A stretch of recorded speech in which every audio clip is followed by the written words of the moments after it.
I was really just scared.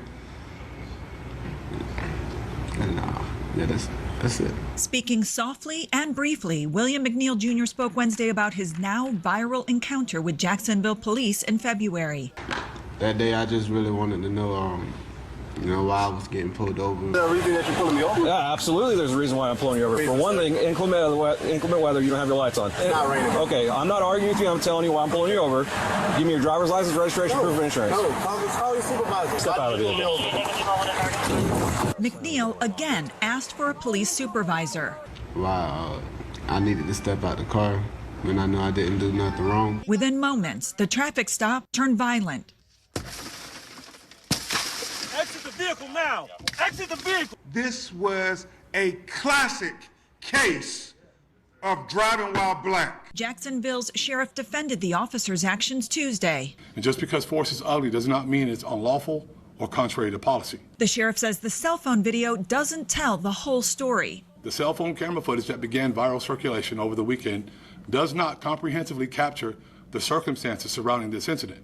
To the sheriff, respectfully, you can't justify this. You need to terminate that officer immediately. The arresting officer has been stripped of his law enforcement authority pending the outcome of an administrative review that is still ongoing. What's going on, guys? Thank you for continuing to support the channel.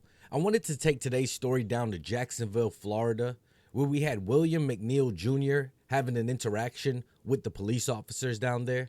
Now, let me say first, I do support the police officers. All right, they do a job that many of us don't want to sign up to do. I think by and large that police officers do a good job. There are tens of thousands of agencies throughout the country, and every year we only hear about a handful of these instances where you can question if police use brutality or if they escalated force without having any real reason to. Anyway, McNeil Jr. was driving. I guess it was raining or had been raining, and he didn't have on his headlights, didn't have on his seatbelt. There were a couple other things going on. The police engage in the traffic stop. He decides on the side of the road is where he wants to contest it. The police end up extracting him from the vehicle. A lot of people looked at the footage and were questioning if the use of force matched the crime. You know, you had 4 to 5 officers at one point on top of this guy. You know, they did a number on him, including leaving him with some chipped up teeth.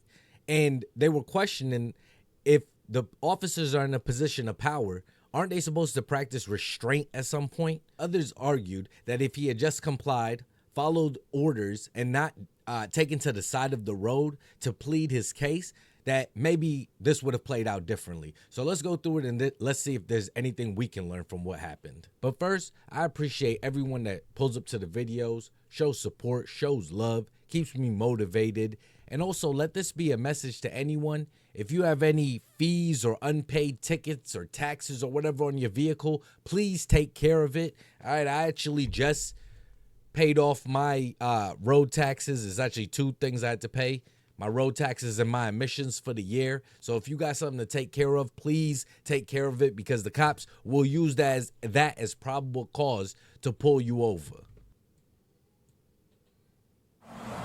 Yeah, Florida 24 Bravo Echo Charlie Whiskey on a silver Kia. I know occupants. All right, right there, real quick, he said unknown occupants. I don't know if that's because the tints are super dark on the vehicle and he can't see in to see how many people are in there.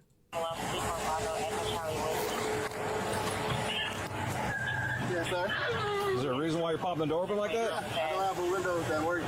Is there a reason that you're pulling me over? Yeah, absolutely. There's a reason why I'm pulling you over. For one thing, inclement weather, you don't have your lights on.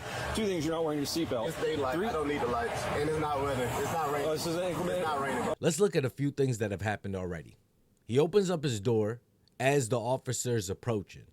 That's gonna send flags to an officer, you know, but he says his window doesn't work, and that's why he had to open up the door. Then he asked the officer, why is he being pulled over? Officer responds, He doesn't have on his lights. I guess it's either raining or had been raining.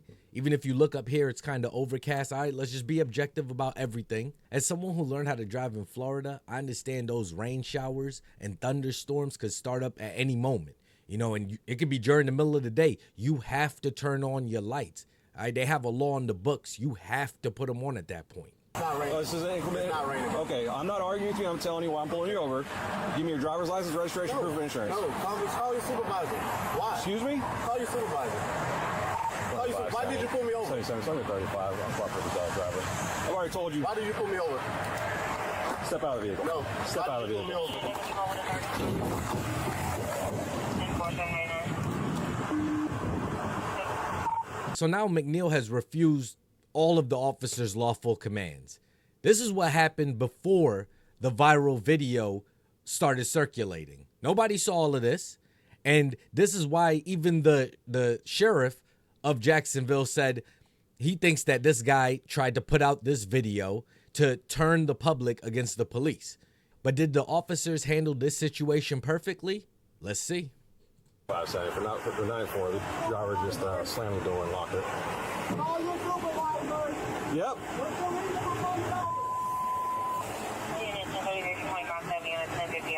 Well, technically, the officer told him the reason for pulling him over. It was the headlights and the seatbelt. I promise we're going to get to the entire video. But after watching this video a few times, I think that this is when you could kind of see this officer starting to unwind a little bit, starting to show his frustration with McNeil. My camera's on too. I've already told you. Okay. Okay. Right now you're under arrest for resisting. You understand? You're under arrest for resisting. The longer you take us on, the worse it's going to be.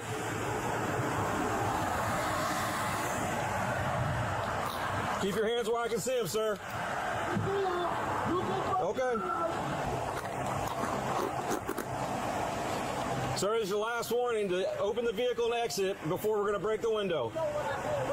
Open the door and exit or we are going to break the window. Open the door and exit or we are going to break the window. That's 3 times now. The officers have asked McNeil to open the door and get out. But he's deciding right here in the middle of the street is where he wants to decide the fate of him taking the ticket or not. Instead of him signing the paperwork and saying, you know what, let me get an attorney or let me go down to the courthouse myself and defend myself against against whatever the citations are, he's saying no, he wants to refuse it. Now, when they start escalating force, are they going to be justified? As of now, yeah, for me. Or we are going to break the window. Well, we're conducting a traffic stop right now. You need to. No, he's under arrest. Open the door and exit. You are under arrest for resisting. Open the door and exit. You are under arrest for resisting. Open the door and exit. You are under arrest for resisting. Open the door and exit. You are under arrest for resisting. Can you unlock the door and step out? I will. Can you step out? You're being done. There's a traffic stop being conducted. You're required to comply.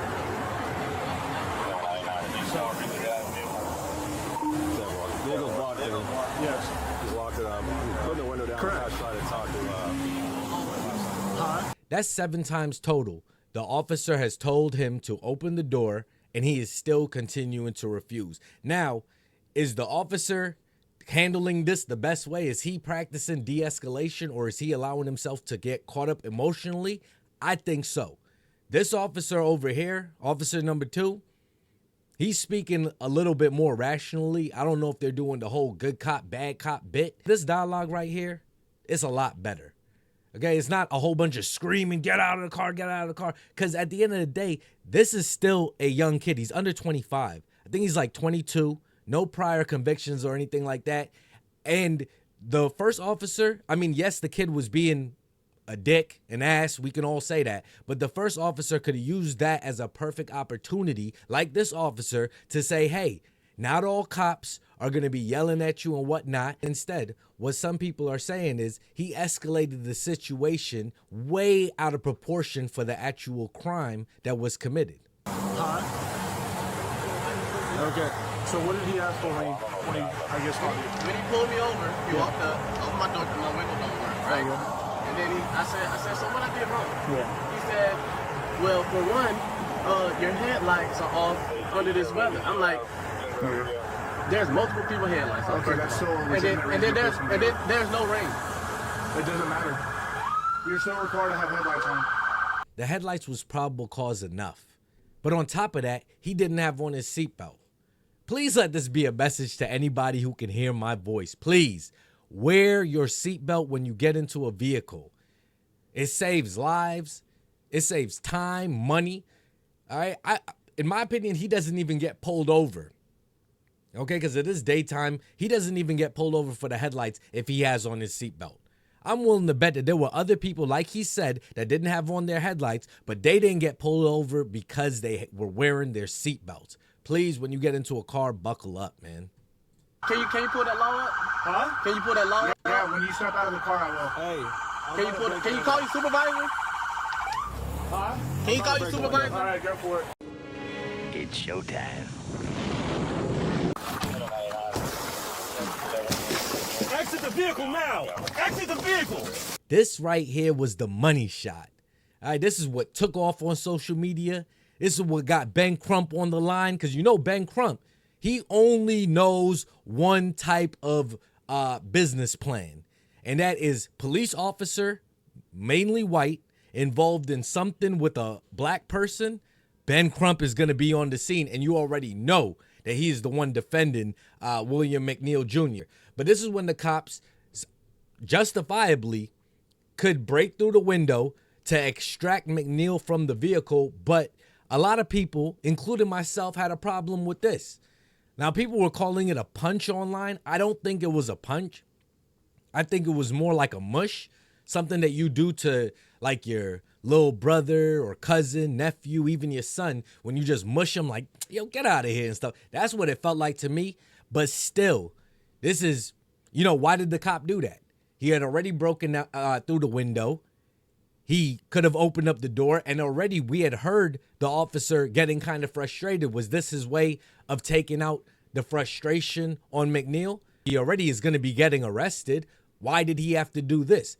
I think that the officers are fully justified in having to get him out of the vehicle. The way he's been handling it has been belligerent. But the officers, it's up to them to de-escalate. They are the peace officers. They shouldn't be the one trying to escalate. Is he trying to get a reaction from McNeil? For McNeil to do something if he was planning on doing something? Because from what I had seen, when the window was being broken out, McNeil has his hands up. He says that they're there. He puts it down for a quick second and then puts them back up. He doesn't, rightfully, doesn't want to even undo his seatbelt because, God forbid, he put his hand down by what officers perceive as his waistline to take off his seatbelt. Exit the vehicle! Show me your hands. Here. Justification 33 at 16.1 hours. Here. What is your reason, sir? What is your reason? Step out now. All right. Get on the ground. Don't touch me. Get on the ground. Put your hands behind your back! Resist! Hands behind your back! All right, a lot just took place there. Let's bring it back a little bit. I don't know if y'all saw that, but McNeil just took a hit clean to his jaw by one of the officers. All right, you got 4 or 5 officers on him, and these aren't small guys. All right, these officers, they're pretty stocky, and you got McNeil probably looking like he weighs, 150 pounds? You got 4 or 5 of these guys punching on him. Could this be viewed as a little bit excessive? Does it match the crime? This is for a headlight and a seatbelt infraction at this time. What's wrong with you? What you mean? I was putting my hands behind my back. I was on. Ain't no talking now, man. Ain't no talking. There were 2 black officers there. So I think that dispels the whole thing about people saying, oh, it was a race thing. It was, nah. All right, McNeil was refusing when they did pull him out of the vehicle, maybe that's why he got punched. Step out now. All right.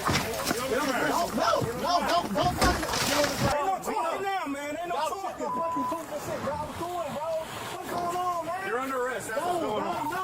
Yes, bro. Yes. Yo, that cop is trolling. Closing out, this was a wild encounter. I think that there were mistakes on both sides. I think Mr. McNeil here should have been more compliant. He should have been less combative.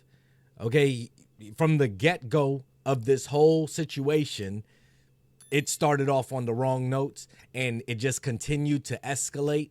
Now, the officer should have practiced better restraint, and that's why, in my opinion, I think McNeil is going to have a good case for a payout. And what's crazy is Jacksonville is going to end up probably having to fork over millions of dollars in taxpayers to this man.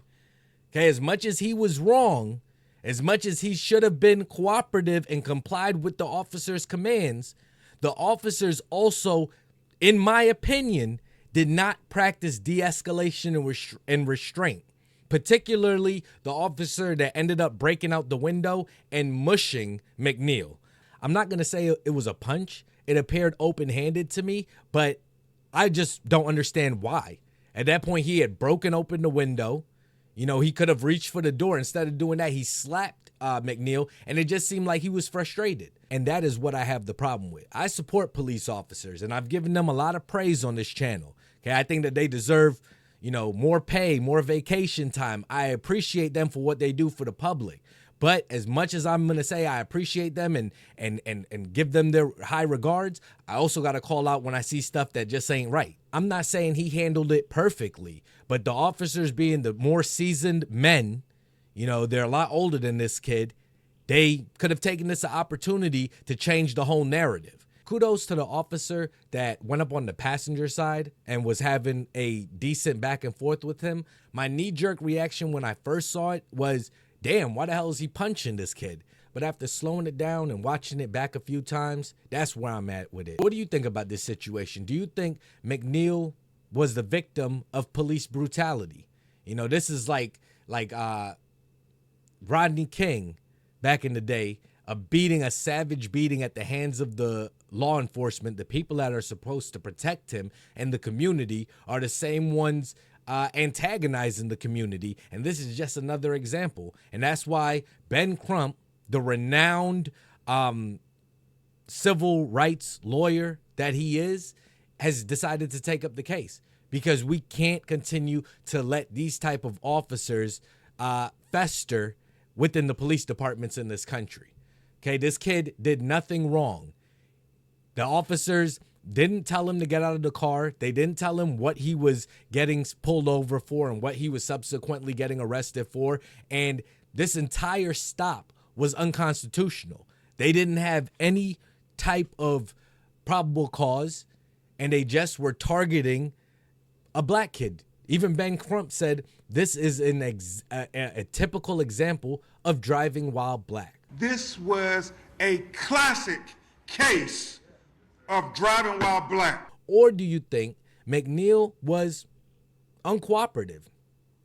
He, from the get-go, heard what the officer was pulling him over for and decided to slam his door on him. He said he's not listening to them, and call up a supervisor. McNeil decided he wanted to be the judge in his own case. And when he didn't follow lawful commands on multiple occasions, then, hey, they had to up the force, and he can't determine how much they get to up the force. But I'm interested to know whatever your thoughts are in the comment section. Till the next video, y'all, please be safe.